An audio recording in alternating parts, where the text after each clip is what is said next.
ایران کے وزیر خارجہ عباس عراقچی کا روسی دورہ محض ایک سفارتی ملاقات نہیں بلکہ یہ ایسے عالمی منظرنامے کا اشارہ ہے جہاں مشرق وسطیٰ کی جنگ اب بڑی طاقتوں کے اسٹریٹجک امتحان میں بدلتی دکھائی دے رہی ہے۔ روسی صدر پیوٹن نے جس کھلے انداز میں ایران کی حمایت کی، ایرانی عوام کی آزادی، خود مختاری اور مزاحمت کو سراہا اور روس ایران اسٹریٹجک تعلقات جاری رکھنے کا اعلان کیا، اس نے دنیا کو یہ پیغام دیا ہے کہ ماسکو صرف خاموش مبصر نہیں رہا۔ اس کے ساتھ اقوام متحدہ میں روسی سفیر کی جانب سے آبنائے ہرمز پر ایران کے موقف کی دو ٹوک حمایت مغرب کو قزاق قرار دینا اور ایران کے سمندری حق دفاع کو قانونی حیثیت دینا ثابت کر رہا ہے کہ روس سفارتی، سیاسی اور بیانیے کے محاذ پر تہران کے ساتھ زیادہ نمایاں انداز میں کھڑا ہو رہا ہے۔ تاہم اصل سوال یہ ہے کہ کیا روس عملی طور پر بھی ایران کے لیے آگے بڑھے گا؟ روس کے پاس محدود مگر اہم آپشنز موجود ہیں: سفارتی ڈھال، اقوام متحدہ میں ویٹو، انٹیلیجنس تعاون، دفاعی ٹیکنالوجی اور توانائی اتحاد۔ لیکن یوکرین جنگ، مغربی پابندیاں اور داخلی معاشی دباؤ روس کو براہ راست عسکری تصادم سے محتاط رکھتے ہیں۔ دوسری جانب ایران کی نظریں چین پر شاید اس سے بھی زیادہ لگی ہوئی ہیں۔ تہران جانتا ہے کہ چین اس کا سب سے بڑا معاشی شراکت دار ہے۔ گزشتہ برسوں میں ایران اور چین کے درمیان قریباً $400 ارب کے 25 سالہ معاشی اور اسٹریٹجک معاہدے کا خاکہ سامنے آیا، جبکہ چین ایرانی تیل کا سب سے بڑا خریدار رہا ہے۔ بعض اندازوں کے مطابق ایران کی تیل برآمدات کا قریباً 90% تک حصہ براہ راست یا بالواسطہ چینی منڈی سے جڑا رہا۔ یہی وجہ ہے کہ ایران چاہے گا کہ بیجنگ صرف پس پردہ ثالث نہ رہے بلکہ کھل کر سامنے آئے، مگر چین کا مسئلہ یہ ہے کہ اس کی امریکہ کے ساتھ 60 سالانہ تجارت مالیت $600 ارب سے زیادہ ہے۔ اس کے لیے وہ ایران کے حق میں وہی جارحانہ زبان اختیار نہیں کر سکتا جو روس نے اپنائی ہے۔ چین غالباً کھلے عسکری یا جذباتی اتحاد کے بجائے خاموش سفارتکاری اور اقتصادی ضمانت جیسے راستے اختیار کرے گا۔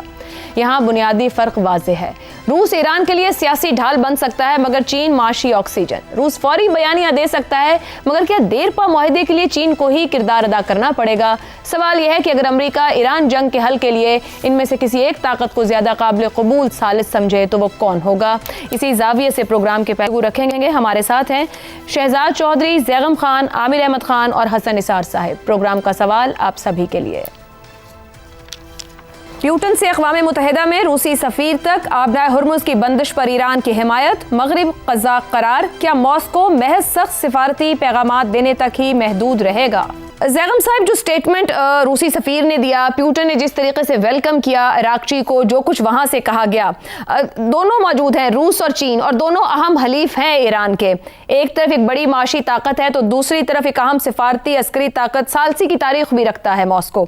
آپ کے خیال میں کون پہلی ترجیح بن سکتا ہے دونوں فریقین کے لیے، یا ممکنہ طور پر اس راہ کے اوپر دکھائی دے رہا ہے؟ دیکھیے، ایران کو کوئی وے آؤٹ نہیں دے سکتا۔ ایران نے اپنی جنگ خود لڑنی ہے اور وہ لڑ رہا ہے اور مؤثر طور پر رہا ہے۔ اس نے اپنا تحفظ کیا ہے انتہائی کامیابی کے ساتھ۔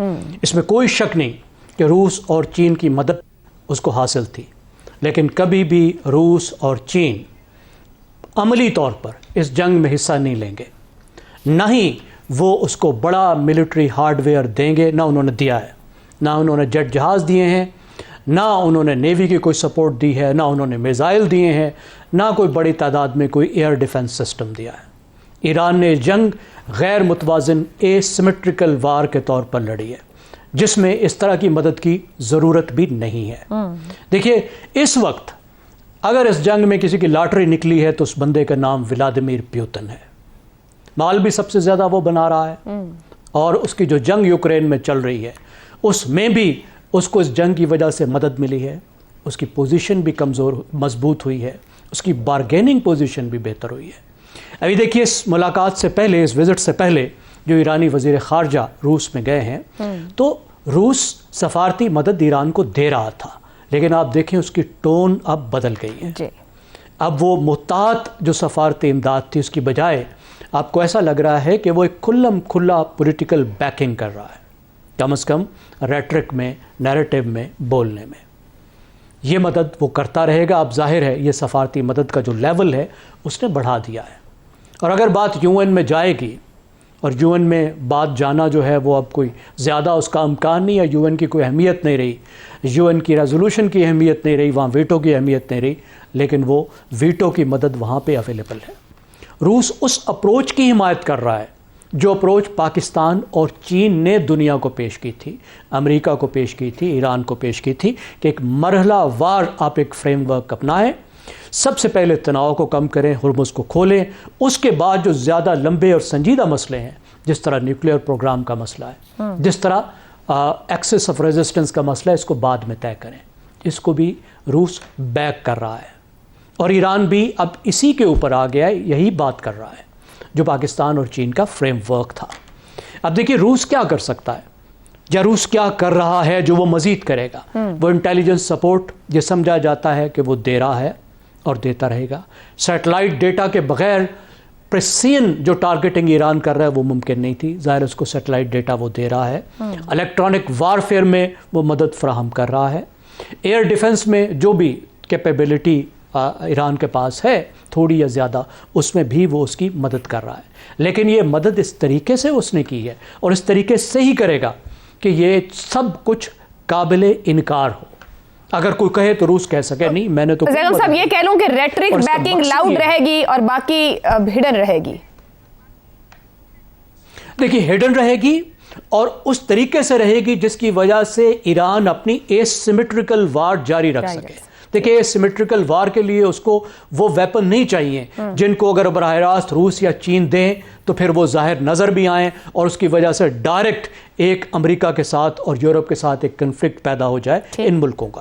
اسی طرح سے ہی چلتا رہے گا۔ اور دوسری بات یہ بھی ہے کہ وہ براہ راست اس کے پاس اب دینے کے لیے سامان ہے بھی نہیں۔ ٹھیک بالکل، وہ یوکرین کی جنگ لڑ رہا ہے اور آپ کو معلوم ہے کہ یوکرین کی جنگ میں الٹا وہ ایران کی مدد لے رہا تھا۔ بالکل ایران اس کو ڈرون سپلائی کر رہا تھا، اب بعد میں وہی ایرانی جو ڈیزائن کے ڈرون ہیں اس نے خود لائسنس کے ذریعے سے مینوفیکچر کرنے شروع کر دیا۔ اس کے پاس کیپیسٹی کا بھی مسئلہ ہے، لیکن یہ خالی مدد، اتنی بڑی قوت کا ساتھ کھڑا ہونا یہ بہت بڑی بریدنگ سپیس ہے۔ اور ایک چیز میں ایڈ کروں، دیکھیے وہاں پر ایران اور روس کے درمیان میں بحیرہ کیسپین ہے، بالکل ایسا کیسپین سی بہت بڑی آکسیجن کا والو ہے ایران کے لیے، وہ وہاں سے مدد لا سکتا ہے ایسے سمندر میں جہاں نہ یورپ گھس سکتا ہے اور نہ یہاں امریکہ گھس سکتا ہے۔ درست ہو گیا، درست ہو گیا۔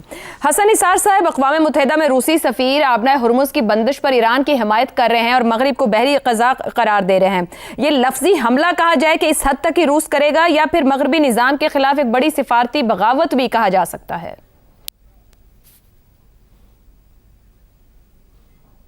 میں اپنے پروگرام بلیک اینڈ وائٹ میں کھل کے یہ بات کر چکا ہوں اور کب سے کہہ رہا ہوں کہ صورتحال کو صرف امریکہ ایران نہیں، امریکہ ایران چین رشیا کے تناظر میں دیکھنے کی کوشش کرنا بھی ضروری ہے۔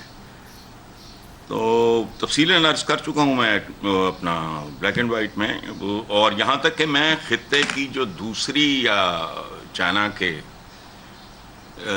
قریبیوں کی جو دو ایٹمی طاقتیں ہیں ان کی طرف بھی میں نے موہوم سے اشارے واضح، مطلب میں نے ڈیفینیٹ بات نہیں کی، وہ بھی میں کر چکا ہوں۔ نوبت اگر بڑھتی ہے تو یہاں تک بھی جا سکتی ہے۔ امریکہ کو کھلا وانٹ دینا، خاص طور پہ جبکہ وہ کافی بری طرح ایکسپوز ہو چکا ہے، گلوبلی خاصا ذلیل ہو چکا ہے، اپنے اندر ان کا انحطاط جاری ہے، اس کا جو بھی ہے سربراہ وغیرہ اس کی مقبولیت، سو کسی بھی امکان کو رول آؤٹ کرنا میرے لیے تو ممکن نہیں۔ Any thing can happen. میں تو کہاں تک چلا گیا ہوں؟ میں تو کہہ رہا ہوں کہ رشیا، چائنا، ایران، امریکہ، ان سب کو ملا کے دیکھیں اور پھر ایک پاسبلٹی ریموٹ سی ہو جائے، وہ ذہن میں رکھیں کہ یہاں دو ایٹمی طاقتیں اور بھی بستی ہیں۔ بات اگر ایک حد سے نکل گئی، first world war, second world war میں وہ ڈے ون سے سارے تھے۔ حالات کا جبر ہوتا ہے اور جو نہیں ہوا وہ کل ہو سکتا ہے۔ بہرحال دس از مائی لاجک۔ درست ہو گیا، درست ہو گیا۔